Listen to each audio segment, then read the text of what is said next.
फ़ायज़ा ने ईर्ष्या का जीना महल कर रखा है। बार-बार आ जाती है ईर्ष्या की तरफ, ईर्ष्या को बातें सुनाती रहती है और कहती रहती है कि तुम नहीं जानती हो कि कमाल का कितना दिल था कि मुझे इस घर में लेकर आया था, लेकिन शायद मेरे नसीब इधर नहीं थे और तुम्हारे नसीब इधर जुड़े हुए थे।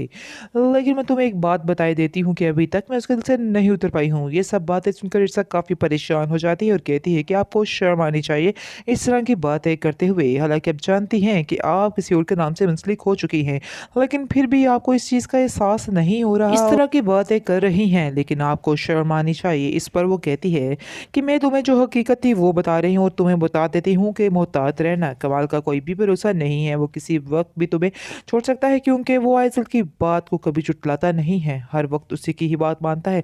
ये बात तुम भी अपने ज़हन में अच्छे तरीके से बिठा लो, क्योंकि वो आइज़ल की बात कभी भी नहीं झुठला सकता है। इस पर वो कहती है, ये बात मैं बखूबी जानती हूँ, लेकिन मैं भी आप लोगों को कह देती हूँ कि मैं भी इस घर में रह कर दिखाऊँगी, चाहे जो मर्ज़ी हो जाए।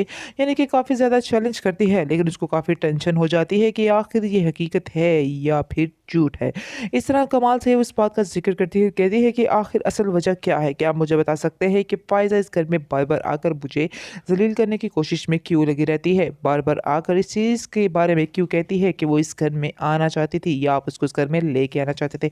इस पर वो कहता है कि तुम्हें लोगों की बातों पर कान देने की बिल्कुल भी कोई ज़रूरत नहीं है। बिल्कुल तुम उसकी बातों पे ध्यान मत दो, क्योंकि उसकी आदत है शुरू से बोलते रहना, लेकिन तुम सिर्फ़ उसकी इस बातों को सुनती रहो, इसके अलावा मज़ीद कुछ भी नहीं।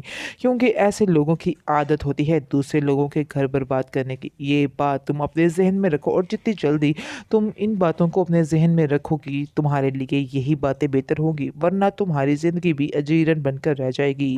क्योंकि अगर तुम भी इस तरह की बातें सोचने लग गई, तो फिर भी तुम्हारा कोई हाल नहीं रहेगा, इसलिए तुम्हें मोहतात ही रहना होगा।